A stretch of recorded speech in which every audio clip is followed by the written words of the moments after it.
अच्छा जी, स्क्रीन नज़र आ रही है आपको? वाइट पेज नज़र आ रहा है?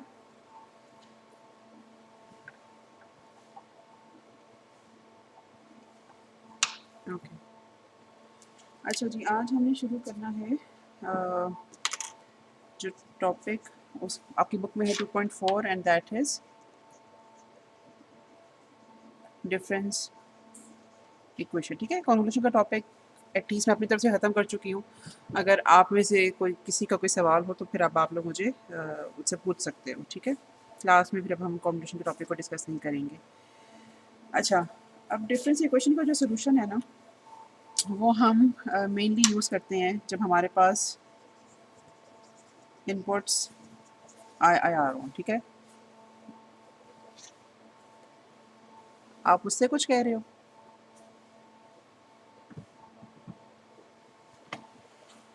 Okay okay.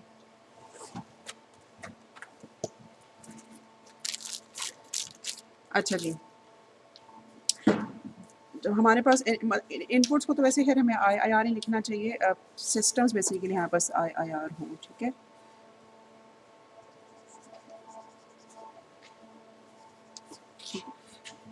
या फिर अगर हमारे पास इनपुट्स भी इन्फिनिट ड्यूरेशन की हों तो हम ऐसी सूरत हाल में डिफरेंस इक्वेशन का सोल्यूशन प्रेफर करते हैं।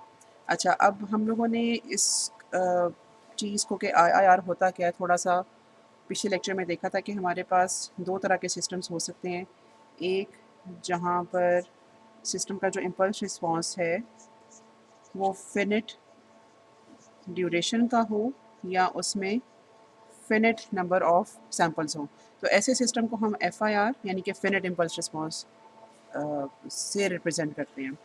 एक और तरह का सिस्टम हो सकता है जैसे हमारे पास h of n infinite duration या इनफिनिट नंबर ऑफ सैम्पल्स पे बेस्ड हो, उसको हम आई आई आर या इन्फिनिट इम्पल्स रिस्पॉन्स रिप्रेजेंट करते हैं। ठीक है, फिर उसी जो हमारे पास अगर इक्वेशन की फॉर्म अगर वो रैंडम ना हो और इक्वेशन की फॉर्म में उसको एक्सप्रेस कर सकें तो कुछ इस तरह की इसकी इक्वेशन होगी।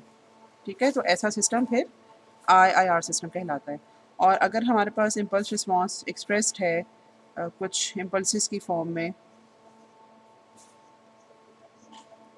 समथिंग लाइक दिस, तो ये एक एफ आई आर सिस्टम है। ठीक है, जिसमें कुछ ही सैम्पल्स हैं और उसको हम इस तरह की क्वेश्चन से रिप्रेजेंट कर सकते हैं। ठीक हो गया। तो जब हमारे पास सिस्टम्स इस तरह के होते हैं यानी कि आई आई आर, तब हम प्रेफर करते हैं कि हम उस सिस्टम की जो आउटपुट है उसको डिफरेंस इक्वेशन सॉल्व करके फाइंड आउट कर सकें। अच्छा, अब यूजुअली हमारे पास जब ये वाले सिस्टम्स होते हैं तो उसकी इक्वेशन में हमें किस तरह के कंपोनेंट्स या एलिमेंट्स नज़र आते हैं, पहले हम उसको देख लेते हैं। जब हम इस तरह की इक्वेशन देखेंगे जिसमें जो कि एक आई आई आर सिस्टम के लिए लिखी गई है और उसमें सिस्टम कुछ पास्ट वैल्यूज़ पर डिपेंड करता है। जी, अच्छा जी, जी प्लीज़।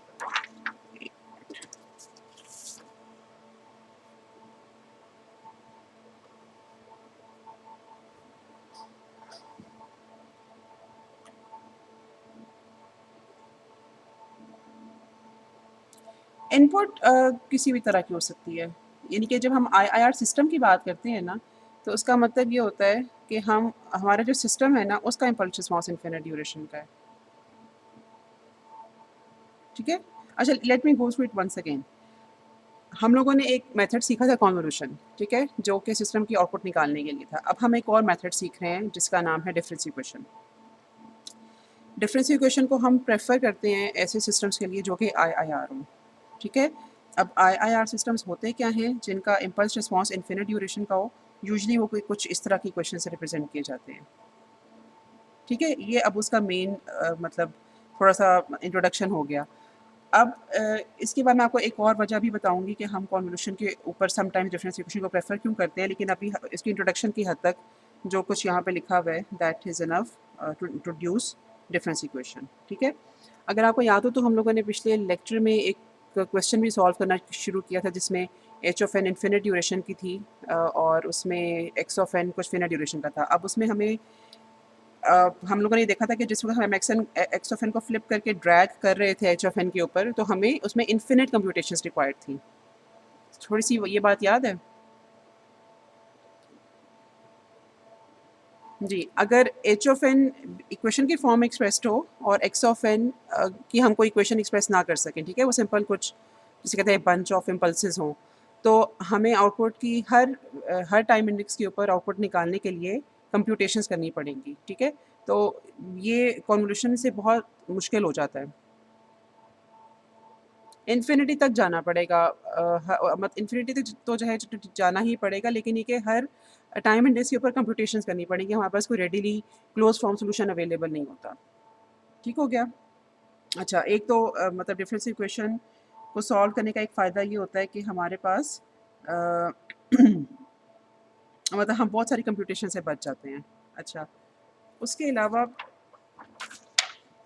अच्छा, पहले मैं अभी फ़िलहाल इंट्रोडक्शन ही चल रही, जो दूसरी रीज़न है कन्वोल्यूशन को के ऊपर डिफरेंस इक्वेशन को प्रेफ़र करने की, उसके ऊपर मैं बाद में आती हूँ। अब आईआईआर सिस्टम्स ऐसे होते हैं जिसमें हमें इनपुट की पास्ट वैल्यूज़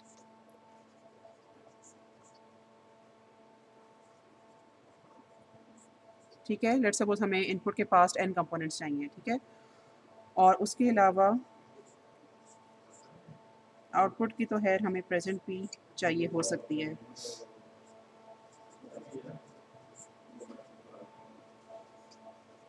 सो यहाँ पर x होना चाहिए।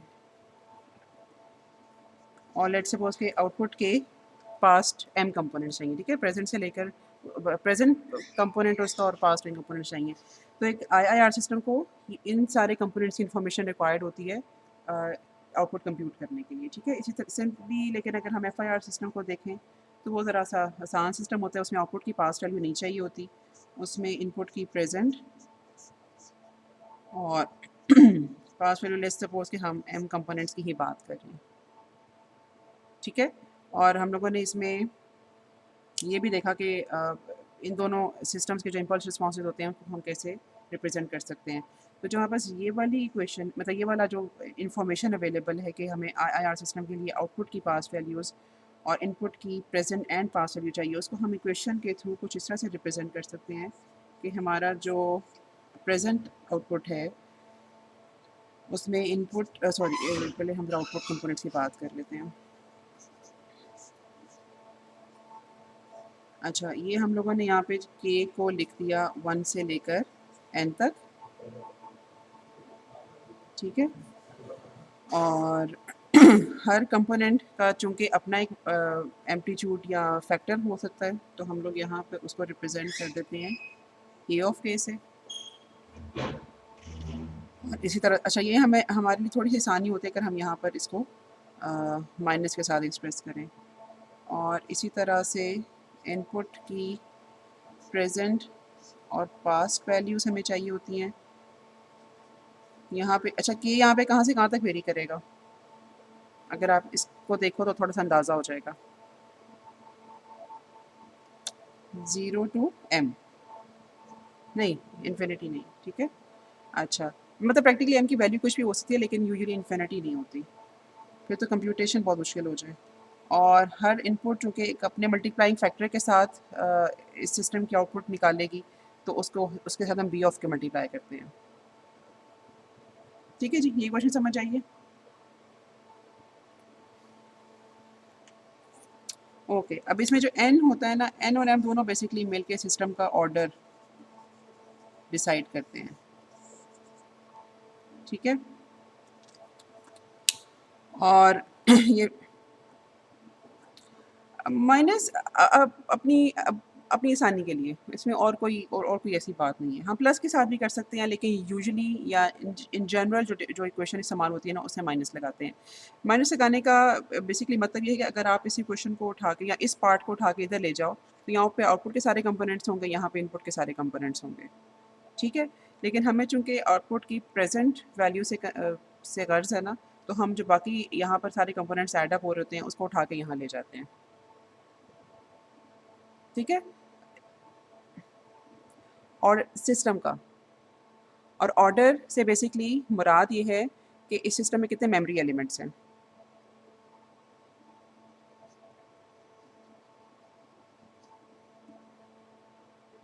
ठीक है।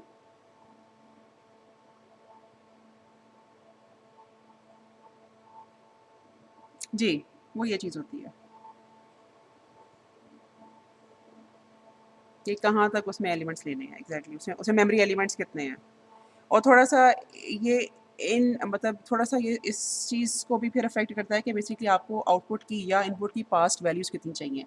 तो वो जो पास्ट वैल्यूज़ रिक्वायर्ड होती है ना प्रेज़ेंट वैल्यू की कंप्यूटेशन के लिए, ज़ाहिर-सी बात है कहीं न किसी में मतलब कहीं न कहीं मेमोरी में स्टोर होंगी तो इस्तेमाल हो रही होंगी ना।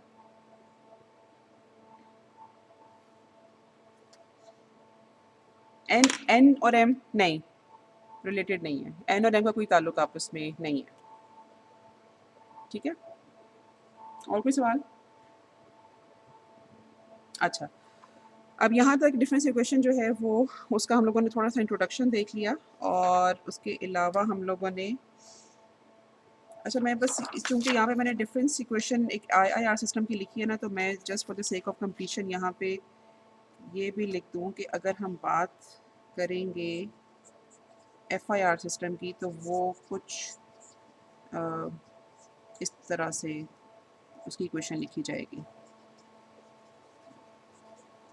ठीक है? उसमें ये वाला जो पार्ट है ना वो ऑल टुगेदर ज़ीरो हो जाता है क्योंकि आउटपुट की पास्ट वैल्यू के ऊपर सिस्टम डिपेंड नहीं कर रहा होता। अच्छा।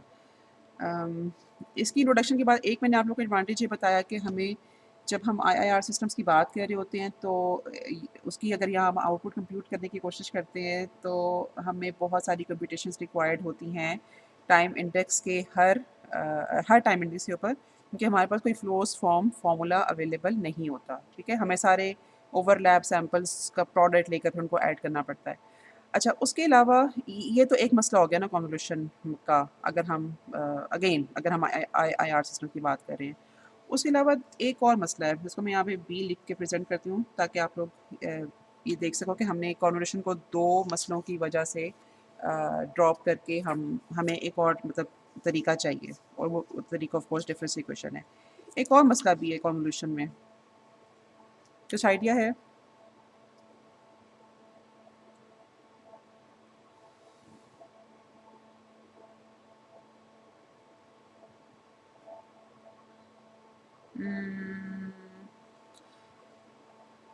यस, ये भी मामला किसी हद तक दुरुस्त है, लेकिन हम अब आपको पता है ना मतलब मैथ में बहुत सारी लेट्स अज़्यूम करके चला लेते हैं, ठीक है?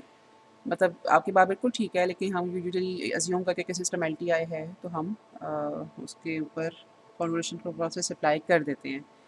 अच्छा, कोई और ट्राई करना चाहेगा?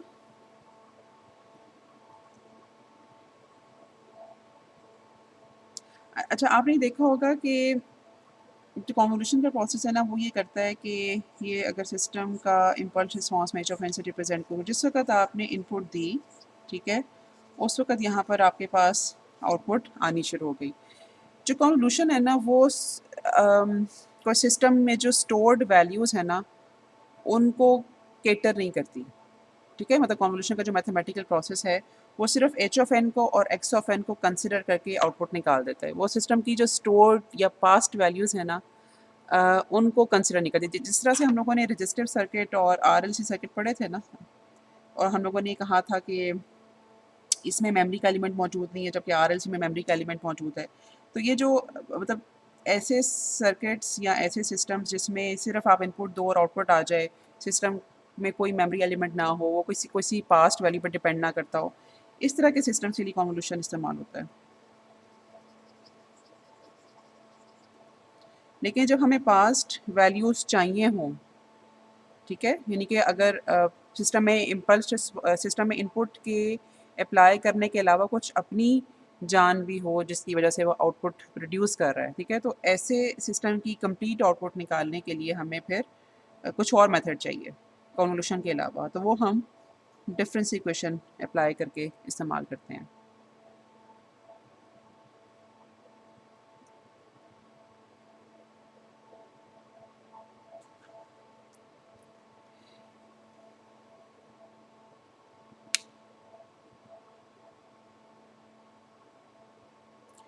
एच ऑफ एन सिस्टम को कम्प्लीटली कैरेक्टराइज ज़रूर करता है, यस। लेकिन जब हम ओके। लेकिन जो कन्वोलुशन का मैथमेटिकल प्रोसेस है ना, वो फिर उसकी पास्ट वैल्यूज़, सिस्टम की पास्ट या स्टोर्ड वैल्यूज़ को कंसीडर नहीं करता।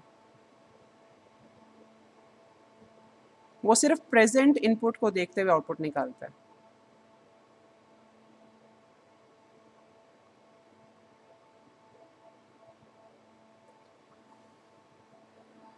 अच्छा, इस बार एक दफ़ा सवाल दोबारा करो, आपका सवाल इम्पोर्टेंट है ताकि मैं उसको फिर रिपीट करके जवाब दूँगी।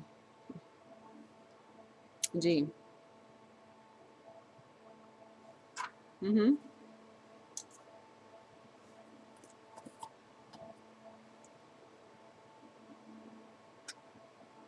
हुँ, हुँ।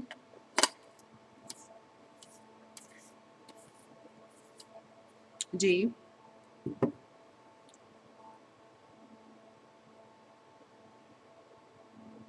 अच्छा, ओके। आपका सवाल ये है कि एच ऑफ़ एन जो है वो कम सिस्टम को कंप्लीटली रिप्रेज़ेंट कर रहा है। तो अ, मतलब उस सूरत में जो कन्वोलुशन है वो सिस्टम की पास्ट वैल्यूज़ को कंसीडर नहीं कर रहा और डिफरेंस इक्वेशन जो है वो कर रहा है। यही आपकी बात का मतलब है ना? अच्छा, अम, नहीं, कन्वोलुशन नहीं करता। ठीक है? मैं आपको इसको इसका थोड़ा-सा और डिटेल में देख के या जिसे कहते हैं ना, मोर सॉलिड आंसर देने की कोशिश करूँगी। लेकिन हमें देखो ये पता है कि अच्छा, एच ऑफ़ एन जो है ना वो कंप्लीटली कैरेक्टराइज़ करता है सिस्टम को। ऐसा नहीं है कि सिस्टम को h of n completely characterize नहीं करता। और आपको ये भी पता है कि मतलब अगर हम इन दोनों मैथमेटिकल प्रोसेसेस को फ़िलहाल छोड़ दें, यानी कन्वोलुशन को या डिफरेंस इक्वेशन को, अगर हम एक्चुअल सिस्टम को जो भी इनपुट दें, वो आउटपुट पे निकल आता है, ठीक है ना? मतलब कन्वोलुशन से या जो भी सिस्टम के अंदर प्रोसेस हो रहा होता है, आउटपुट हमें मिलती है। लेकिन उस आउटपुट का मतलब ये जो मैथमेटिकल प्रोसीजर्स हैं, ये आउटपुट को किस तरह से कंप्यूट करते हैं। एक तो है ना फिज़िकल आउटपुट जो हमें मिल रही है, एक है वहाँ के हमारे मैथमेटिकल स्टेप्स क्या अवेलेबल हैं, जिनकी मदद से हम आउटपुट निकाल रहे हैं। तो कन्वोलुशन आउटपुट का सिर्फ वो पार्ट कैप्चर कर सकता है जिसमें इनपुट और x of n h of n जो है वो मतलब क्या जिसे कहते हैं रिलेट होकर आउटपुट निकालते हैं। ठीक है, जबकि डिफरेंस इक्वेशन आउटपुट का वो वाला पार्ट भी कैप्चर करता है जिसमें इनपुट के बगैर आउटपुट निकल सकती है। ओके। अगर आपको भी कंफ्यूजन है ना, मैं थोड़ा सा इसका और जवाब देखने की कोशिश करूँगी। लेकिन if it is clear to you then good enough. अच्छा, अच्छा, ठीक है। अच्छा जी, अब हमने करना यूँ है कि इस डिफरेंस इक्वेशन का को मतलब सॉल्व करके हम देखना चाहेंगे अब।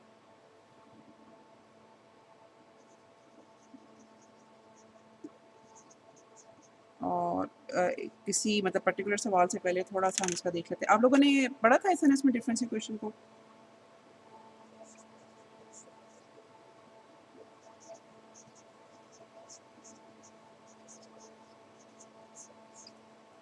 किया था? अच्छा, मतलब थोड़ा-सा आप लोगों ने डिफरेंस इक्वेशन का सॉल्यूशन पहले सीखा हुआ है। ओके।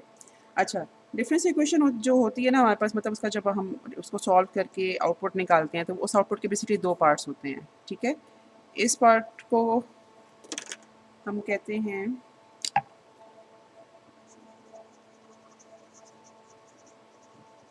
होमोजीनियस सॉल्यूशन, ठीक है? और मैंने इसीलिए एच लिखा। और ये हमारे पास बेसिकली आती है ड्यू टू सिस्टम्स कैरेक्टरिस्टिक्स, ठीक है? और ये हमारे पास है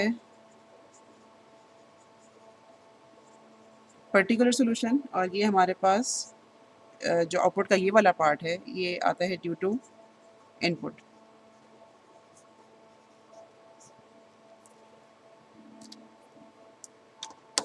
ठीक है? और अभी हम ज़रा पहले होमोजेनियस सॉल्यूशन निकालना सीखेंगे।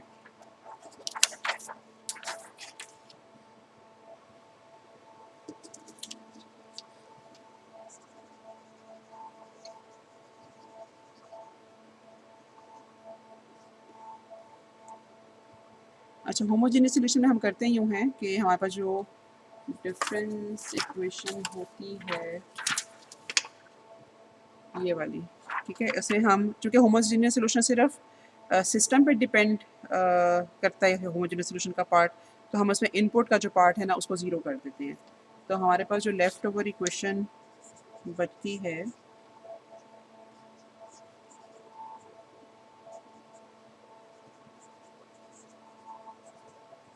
वो ये बचती है, ठीक है। और अगर हम इस सारी इक्वेशन को इकट्ठा कर लें, मतलब वाई ऑफ एन को भी इसके साथ कंबाइन कर लें, तो हमारे पास इक्वेशन बनेगी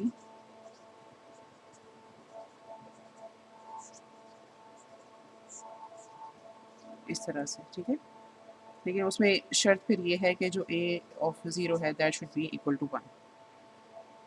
अच्छा, अब हम अज्यूम करते हैं कि हमारे पास, अच्छा ये थोड़ा-सा आपको आइडिया है कि ये हम क्यों करते हैं? आप लोगों ने क्योंकि 2 डिफरेंशियल इक्वेशन का भी पूरा एक सब्जेक्ट पढ़ा है और अगर इसको भी आपने देखा हुआ है, तो आपको कुछ आइडिया है कि इसको हम ये क्यों अज्यूम करते हैं?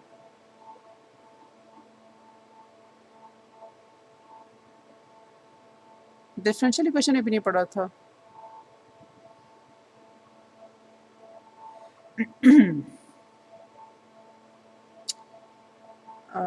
ओके। अच्छा, इसमें होता यूँ है कि अगर हमारे पास इंस्टेड ये एक डिफरेंशियल इक्वेशन होती, तो हमारे पास कुछ इस तरह की सूरत हाल होती। अ,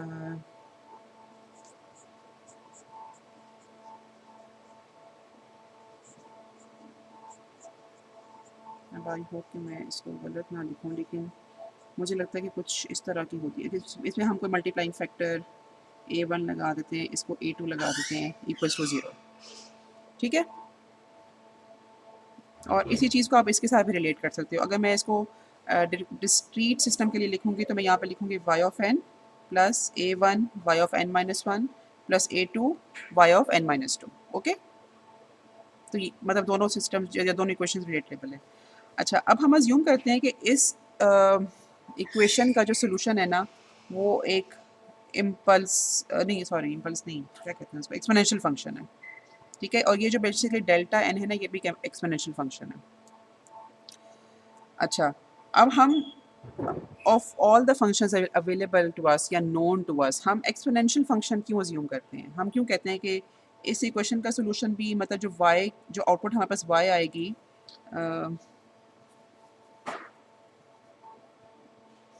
जो आउटपुट हमारे पास आएगी वो कोई factor c, for example c multiply by e raise to power t होगी।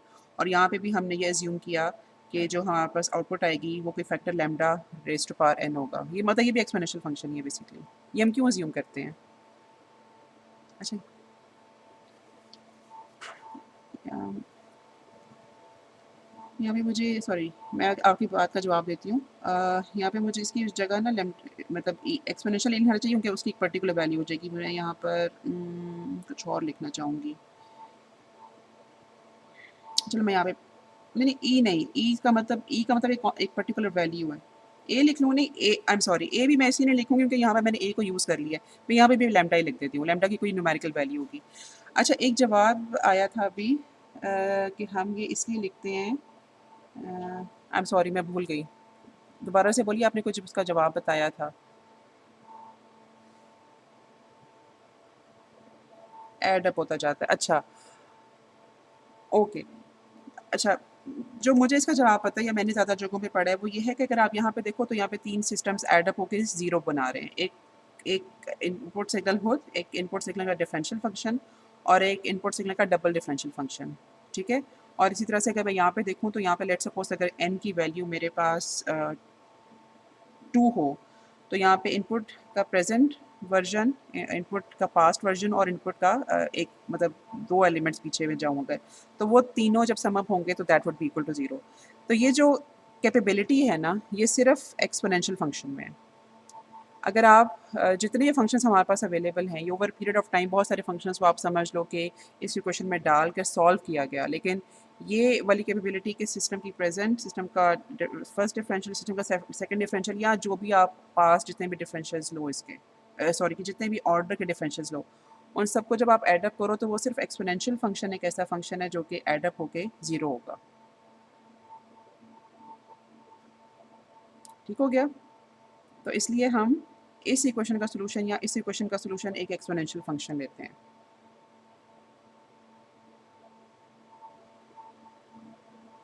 ठीक है?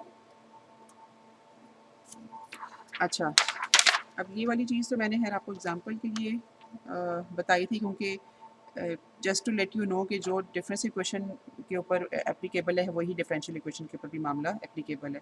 तो हमारा होमोजेनियस सॉल्यूशन जो है वो एक एक्सपोनेंशियल फंक्शन इस तरह से आ जाता है। अच्छा, अब इस सॉल्यूशन को हम पुट करते हैं इस इक्वेशन में।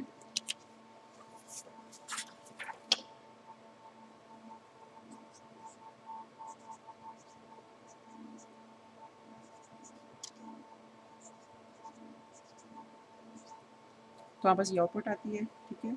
और अब इसको हम ज़रा खोल के लिखें तो हमारे पास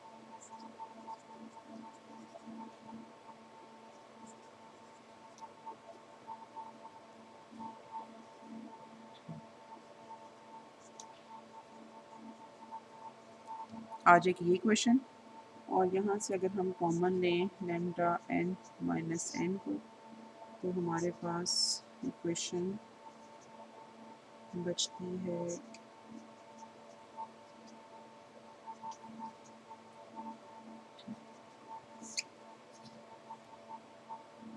ठीक हो गया।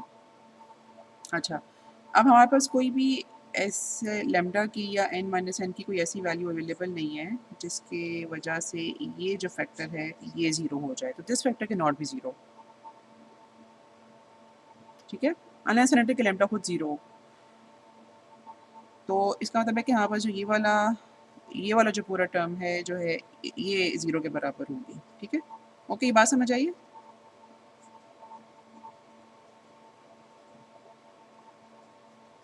Since this can not be equal to zero, क्योंकि ये अनलेस एंड अनटिल अगर लैम्डा ज़ीरो हो जाए, लैम्डा ज़ीरो होने का तो मतलब ये ना कि हमारे पास ऑल टुगेदर आउटपुट ही ज़ीरो होगी, ठीक है।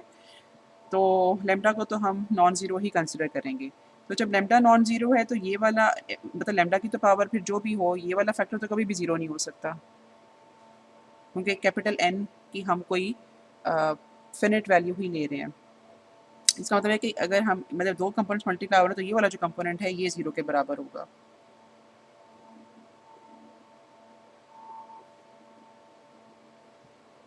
ठीक है, मुझे कोई जवाब चाहिए आप लोगों से ताकि मैं आगे चलूँ। अगर समझ नहीं आई तो आप पूछ सकते हो दोबारा। अच्छा, और फिर मैंने ये बताया कि ये हमारे पास जो इक्वेशन आई है ना ये वाली, इसमें हम लोगों ने इस फैक्टर को कॉमन लिया है, तो बाकी हमारे पास लेफ्ट ओवर इक्वेशन ये बची है, ठीक है। और इन दोनों का जो प्रोडक्ट है वो ज़ीरो के बराबर है। अब मैंने थोड़ा सा आपको समझाने की कोशिश करी थी कि जो ये वाला फैक्टर है ये कभी भी ज़ीरो नहीं हो सकता। ये ज़ीरो क्यों नहीं हो सकता?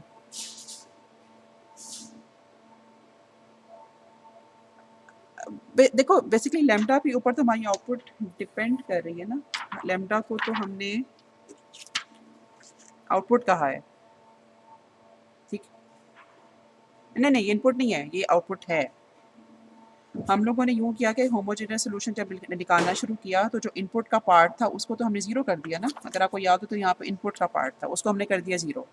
अब हम ये देख रहे हैं कि इनपुट के बगैर सिस्टम क्या आउटपुट दे रहा है। तो हम लोगों ने सिस्टम की आउटपुट का नाम रखा या उस जो फंक्शन हमने कहा कि आउटपुट पे हमें मिल रहा है दैट इज़ लैम्डा एन। अब अगर तो लैम्डा एन ज़ीरो है तो फिर तो ठीक है ना, बात खत्म हो गई, फिर तो हमारे पास होमोजेनियस सॉल्यूशन ज़ीरो आ गया। लेकिन अगर लैम्डा एन की कोई ना कोई अगर लैम्डा की कोई ना कोई वैल्यू है तो फिर ये वाला जो पार्ट है ये तो ज़ीरो नहीं हो सकता, क्योंकि हमें पता है कि कैपिटल एन की कोई फिनिट वैल्यू है। तो उस सूरत हाल में n minus n capital n जो है ये कुछ ना कुछ तो इस कोई न्यूमेरिकल वैल्यू तो अलॉट करेगा ना इस पूरे कंपोनेंट को। तो ये वाला पार्ट तो कभी भी ज़ीरो नहीं हो सकता, ठीक है। तो ये पूरी इक्वेशन तब ज़ीरो होगी अगर हमारे पास ये वाला जो पार्ट है ये ज़ीरो के बराबर हो, ठीक है। अच्छा, अब अच्छा नहीं, आगे अभी तक शायद नहीं लिखा था मैंने। ओके, तो अब हम लोगों ने जब इस इक्वेशन को उसके रूट्स निकालें तो हमारे पास lambda 1 lambda 2 up till lambda n उसके रूट्स आ जाएंगे क्योंकि वो एक nth ऑर्डर इक्वेशन है। तो हम फिर ये कह सकते हैं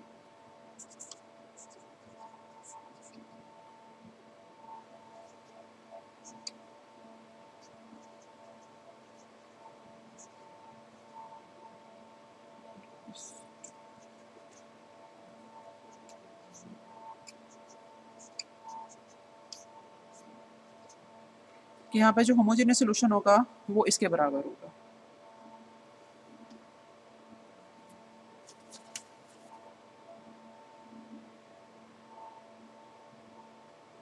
ठीक है,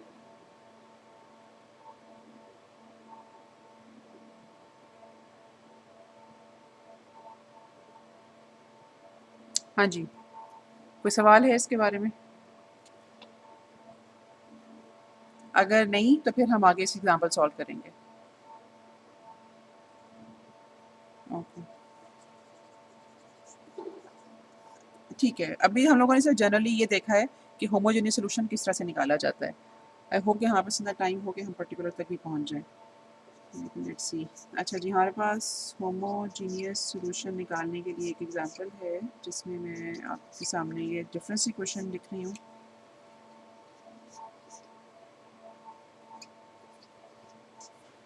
ठीक है, हम लोगों ने इस सिस्टम का होमोजेनियस सॉल्यूशन निकालना है। तो उसके लिए जो सब होमोजेनियस सॉल्यूशन निकालने के लिए सबसे पहले तो हम ये जो इनपुट के पार्ट्स हैं ना, इनको जीरो कर, ये लिख लिया आप लोगों ने क्वेश्चन?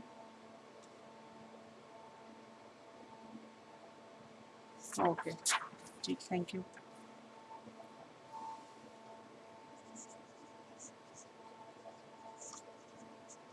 तो हमारे पास जो लेफ्ट ओवर इक्वेशन बचती है वो इसके बराबर है। ठीक है, और यहाँ पे अगर हम y ऑफ n को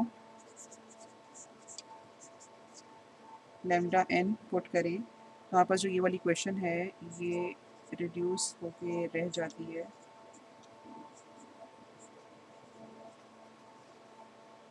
इस वाले कंपोनेंट को हम लोगों ने कॉमन लेना होता है जो हमारे पास लास्ट कंपोनेंट आता है। तो ये वाला कंपोनेंट हम जब कॉमन लेंगे तो यहाँ पे क्या बचेगा हमारे पास? पहला मतलब ये इसको क्या लिख सकते हैं फिर हम? Lambda square.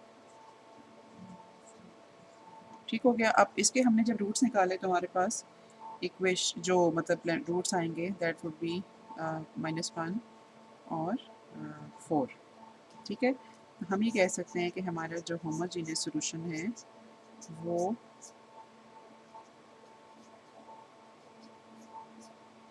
इसके बराबर होगा। ठीक हो गया, मतलब यहाँ पर हमारी एग्जांपल जो है वो खत्म हो गई है क्योंकि हम लोगों ने सिर्फ होमोजेनियस सॉल्यूशन निकालना था।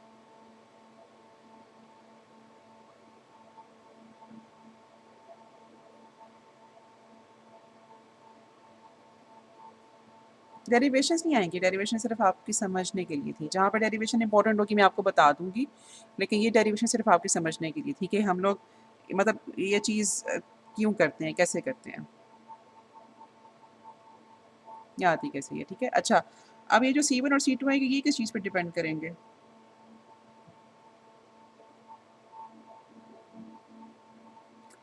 इनिशियल कंडीशंस पे। पर्टिकुलर सॉल्यूशन से ज़्यादा जो इम्पोर्टेंट है ना टर्म, वो मेरा हाल है हमें कहना चाहिए कि इनपुट के ऊपर कह सकते हैं हम, इनपुट पर डिपेंड करेंगे। ठीक है, जैसे हम इसको चूँकि हमारे पास अभी इनपुट नहीं है ना तो इनको हम यहाँ से कि कंप्यूट नहीं करते, मतलब होमोजेनियस सॉल्यूशन हमारा यहाँ पर खत्म हो जाता है। वो अब जब सिस्टम को इनपुट मिलेगी तो फिर वो डिसाइड कर सकेगा कि उसने C1 और C2 की क्या वैल्यू निकालनी है। अच्छा, अब हम इन आउटपुट के दूसरे पार्ट की तरफ आते हैं जहाँ पे हमें पर्टिकुलर सॉल्यूशन निकालना है। जो प्रोग्रेस की बुक है ना उसका जो मेरे पास एटलीस्ट 4th एडिशन है उसमें पेज नंबर 102 पर अगर आप देखो तो वहाँ पर एक टेबल है, वो टेबल आपको प्रोवाइडेड होगा और उसमें आपको ये बताया कि अगर किस तरह की इनपुट होगी तो किस तरह की आउटपुट होगी। हम अज्यूम करते हैं कि एलटीआर सिस्टम में कि जिस तरह की हम इनपुट सिग्नल को सिस्टम को दे रहे हैं ना, सिस्टम उसी तरह की आउटपुट प्रोड्यूस कर रहे हैं, ठीक है। तो अभी मैं जो उसी एग्ज़ाम्पल को लेके आगे चलूँगी जो मैंने यहाँ पर इक्वेशन लेके जाना है, इसी एग्ज़ाम्पल को लेके आगे चलूँगी। और यहाँ पर मैं अज्यूम ये करूँगी कि मेरे पास जो इनपुट है that is a step signal, ठीक है। तो अगर इनपुट एक स्टेप सिग्नल है तो आउटपुट यानी कि पर्टिकुलर सॉल्यूशन जो है वो डिफाइन होगा इस तरह से, ठीक है। बाकी भी उसमें आप देख सकते हो कि अगर इनपुट को हम चेंज कर दें तो आउटपुट को हम क्या अज्यूम करते हैं। अच्छा, अब ये हम लोगों ने करना यूँ है कि इस पर्टिकुलर सॉल्यूशन को प्लग इन करना है डिफरेंस इक्वेशन में।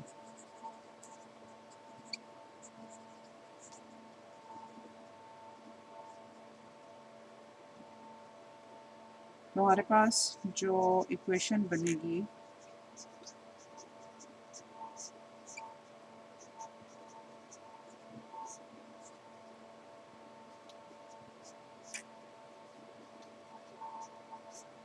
वो होगी कुछ इस तरह से।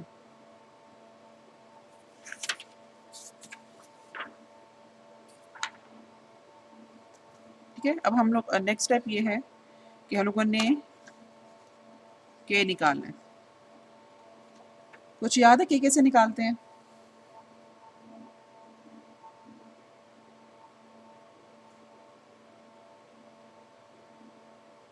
तो के जो है वो बेसिकली इसी इक्वेशन से निकल आएगा। वो सिर्फ चूँकि इनपुट पे डिपेंड कर रहा है, उस या सिस्टम की कैरेक्टरिस्टिक पे डिपेंड कर रहा है, उसमें कोई पास्ट वैल्यूज़ वगैरह शामिल नहीं है। तो हमें और कोई इन्फॉर्मेशन नहीं चाहिए, के हमारा इसी इक्वेशन से निकल आएगा। कुछ याद है के कैसे निकालेंगे? एन एन की जी बोलिए।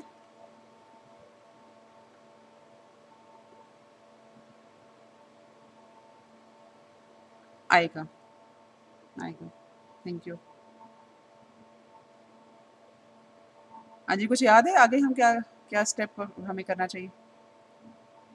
अच्छा, ओके, एन की कोई वैल्यू पुट करेंगे। मैंने ये क्यों बोला, आपने हालाँकि जवाब ये दिया था कि एन को 0 पुट करेंगे, लेकिन मैंने ये कहा है कि एन की कोई वैल्यू पुट करेंगे।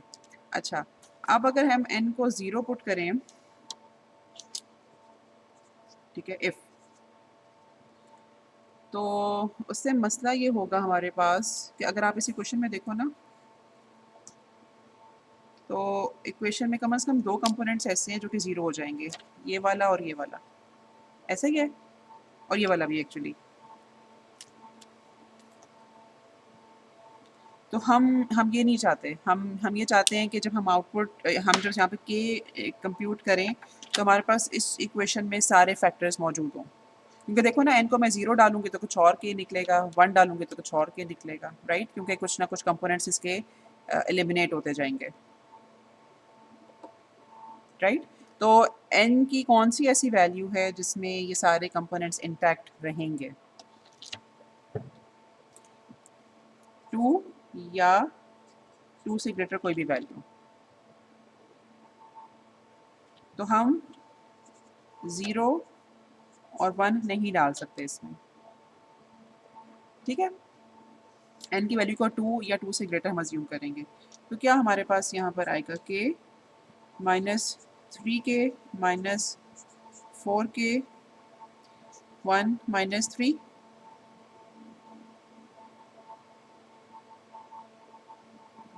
ठीक है? और के क्या आ गया? जल्दी से बताइए।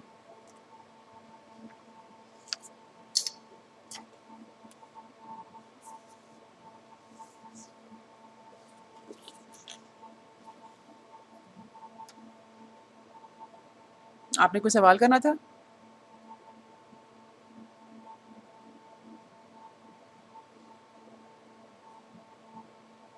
ये कैसे आया? अच्छा, ये जो इक्वेशन थी ना मेरे पास, जिसमें मैंने मतलब मेरे पास डिफरेंस इक्वेशन गिवन थी, ठीक है? डिफरेंस इक्वेशन तो आपको पता है ना, आपके सामने लिखी हुई है। ओके, मैंने पर्टिकुलर सॉल्यूशन ये अज्यूम किया था क्योंकि मेरे पास इनपुट ये थी। मैंने उससे पहले ये बताया था कि प्रोक्टिस की बुक पेज 102 पे एक टेबल गिवन है, जिसमें आपको ये बताया गया कि अगर लेट्स सपोज आप जो भी इनपुट अज्यूम करोगे तो आप पर्टिकुलर सोल्यूशन क्या अज्यूम करोगे। तो इनपुट चूँकि यूनिट स्टेप सिग्नल है तो आउटपुट को हम स्टेप सिग्नल ही अज्यूम करेंगे मल्टीप्लाइड विद फैक्टर के। अब मैंने इस इन दोनों इक्वेशंस को इस्तेमाल करते हुए डिफरेंस इक्वेशन में प्लग इन किया तो मेरे पास ये इक्वेशन आ गई है। ठीक हो गया, ये मतलब इनपुट की वैल्यूज़ और ये आउटपुट की जो मतलब यहाँ से आई हैं। अच्छा, इसके बाद मैंने ये किया कि अब मुझे n की कोई वैल्यू अज्यूम करनी है ताकि यहाँ से मैं k को निकाल सकूँ। अब मैंने यहाँ पर ये बताया कि n की वैल्यू को मैं 0 या 1 क्यों नहीं डाल सकती, क्योंकि उसमें कुछ फैक्टर्स ऐसे अवेलेबल हैं, मतलब यूनिट स्टेप सिग्नल के कुछ को की पास वैल्यूज़ भी यहाँ पर चाहिए ना। तो अगर ये 0 या 1 हम डालेंगे तो कुछ ना कोई फैक्टर यहाँ पे एलिमिनेट हो जाएगा। तो इसलिए हम 0 या 1 ही डालेंगे, हम ये चाहेंगे कि सारे कंपोनेंट्स मौजूद रहें। तो n को अगर मैं स्मॉल n को 2 या 2 से बड़ा अज्यूम करूँ तो सारे कंपोनेंट्स मौजूद रहते हैं इस इक्वेशन के। ठीक है, तो अब हम जब k को सॉल्व करें तो हमारे पास इसका आंसर आता है 1/3 और जी बिल्कुल, और पर्टिकुलर सोल्यूशन जो है उसको हम लिख सकते हैं 1/3 multiplied by u of n। ठीक है, अच्छा अभी हमारे पास होमोजेनियस सोल्यूशन के C1 और C2 रहते हैं। हमारे पास टाइम कितना है?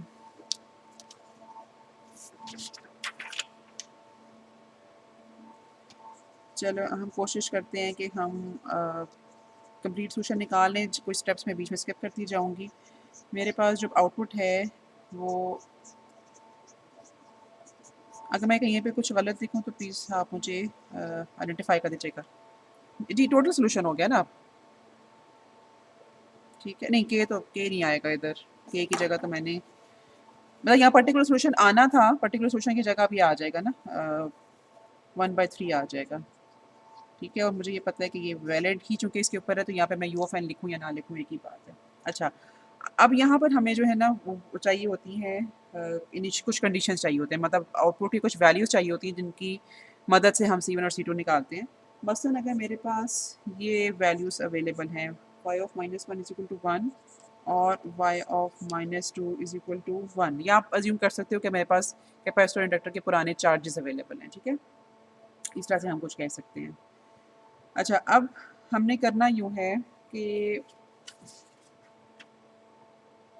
हमारी डिफरेंस इक्वेशन, अच्छा जी ये है हमारी डिफरेंस इक्वेशन। ठीक है, इसमें हम ये वाली वैल्यूज़ डालेंगे और हम यहाँ पे कंप्यूट जो करना चाहेंगे ना that would B y of 1 और y ऑफ 2।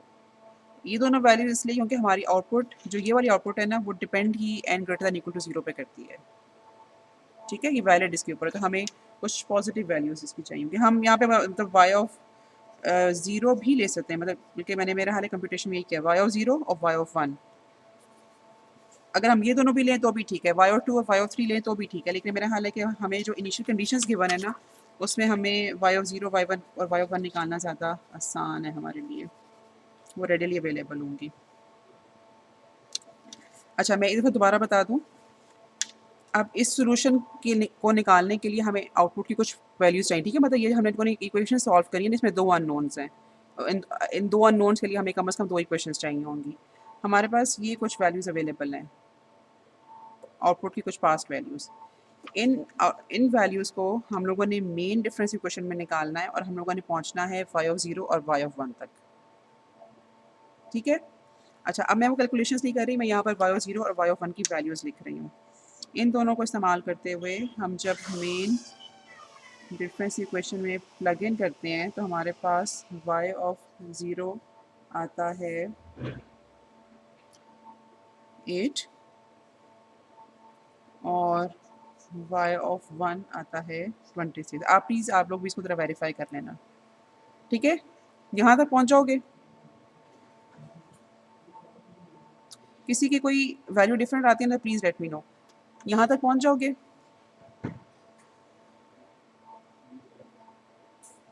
अच्छा, अब चूँकि मैंने जो बात बताई है मैं सिर्फ वेरीफाई करने के लिए कि आप लोगों को समझ आई कि नहीं, मेरे पास जब y ऑफ -1 और y ऑफ -2 अवेलेबल थे तो मैंने उन्हीं दोनों को इस इक्वेशन में क्यों नहीं डाल दिया? ये जो y ऑफ n की इक्वेशन है ना मेरे पास ये वाली, इसे मैंने क्यों नहीं डाला? हाँ, जो n है ना, मतलब जो y ऑफ n एप्लीकेबल कब है, ये सोल्यूशन एप्लीकेबल कब है, जब n greater than equal to 0 होगा। तो अब मेरे पास चूंकि y of 0 y of 1 available है ना, अब मैं इन दोनों वैल्यूज़ को यहाँ पर डाल सकती हूँ, ठीक है। तो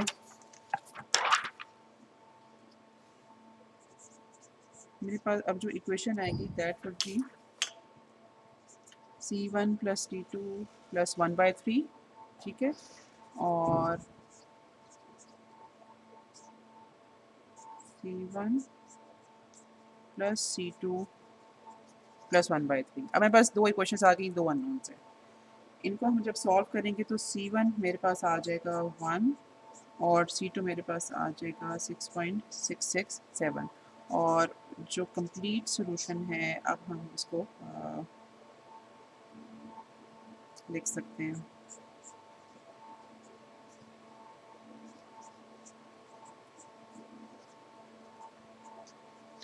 अब बेशक मैं इस सारे के साथ u ऑफ n लिख दूँ, ठीक है, या फिर मैं u ऑफ n ना लिखूँ और मैं लिखूँ n greater than equal to 0, ये एक ही तरीका होगा। मतलब इस इन दोनों बातों की इम्प्लीकेशन एक ही है, ठीक है।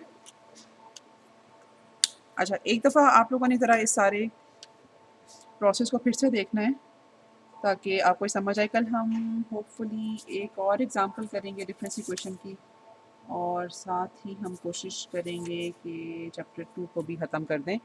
आप इस लेक्चर को ज़रूर देख लेना, आज एक दफ़ा नज़र दौड़ा लेना, कुछ समझ ना आए ताकि तो फिर हम इसको एक दफ़ा कल डिस्कस कर लें। लेकिन इन द मीन वाइल अगर किसी का कोई सवाल हो तो आप पूछ सकते हो।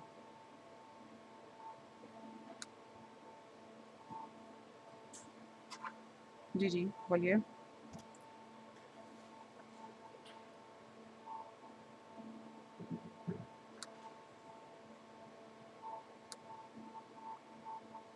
ठीक है।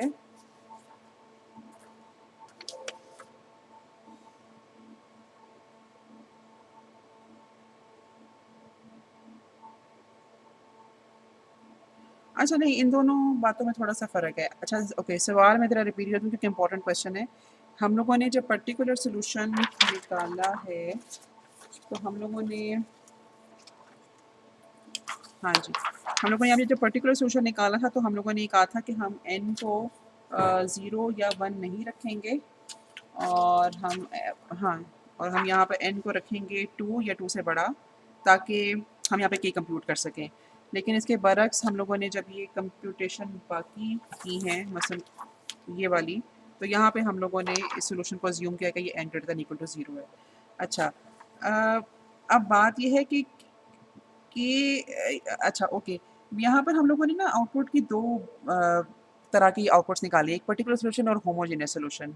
मुझे जो इसका जवाब अब आपको देना आसान लग रहा है वो ये कि आउटपुट को हम बेसिकली एक और तरह से कैरेक्टराइज कर सकते हैं, जो जो शायद आपको कोई कंट्रोल सिस्टम में पढ़ रहा हो, दैट इज स्टेडी स्टेट और ट्रांजिएंट रिस्पॉन्स। यस, ये दोनों टर्म सुनी हुई हैं।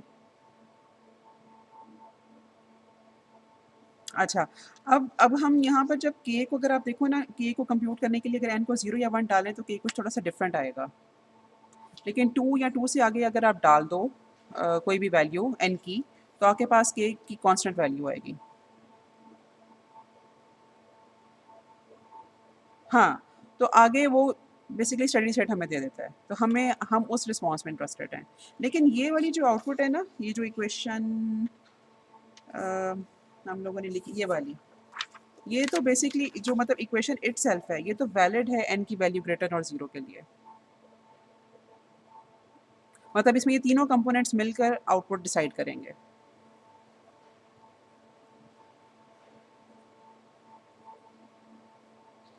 ओके, तो यहाँ पे अगर k 1/3 भी रहे तो मतलब बाकी कंपोनेंट्स की कुछ ऐसी वैल्यू आएगी कि जो कि एक्चुअल आउटपुट हमें फिगर आउट करने में हेल्प करेंगे। ठीक है। अच्छा, किसी और का भी कोई सवाल था?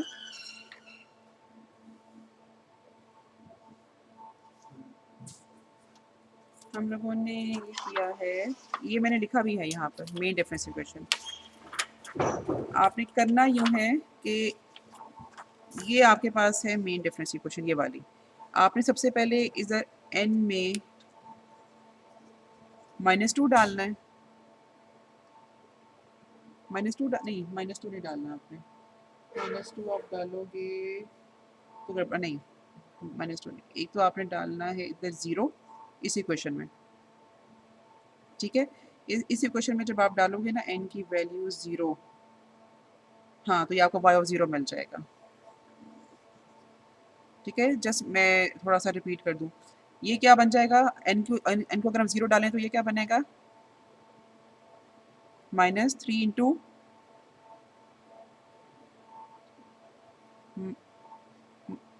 हाँ, -4 इंटू वाई ऑफ -2 जिसकी वैल्यू अवेलेबल है। तो ये दोनों वैल्यूज़ हमने इस्तेमाल कर ली और ये वाली वैल्यूज़ भी हमारे पास अवेलेबल हैं। u ऑफ 0 -3 u ऑफ -1, तो ये कंपोनेंट 0 हो जाएगा, u ऑफ 0 तो हमारे पास 1 होता है, ठीक है? इसी तरह से इसी इक्वेशन में एक दफ़ा फिर हम n को 1 डालेंगे, तो हमारे पास, हाँ जी, तो यहाँ से आपके पास आ जाएगा ये वाला सॉल्यूशन, ठीक हो गया? चलें, थैंक यू आप लोगों के क्वेश्चंस के लिए। एक दफ़ा और इस सवाल को ज़रा देख लेना एटलीस्ट कल के लेक्चर से पहले, और फिर हम कल कोशिश करेंगे एक और सवाल कर लें और फिर चैप्टर 2 ख़त्म करें, ठीक है? थैंक यू वेरी मच और अल्लाह हाफ़िज़।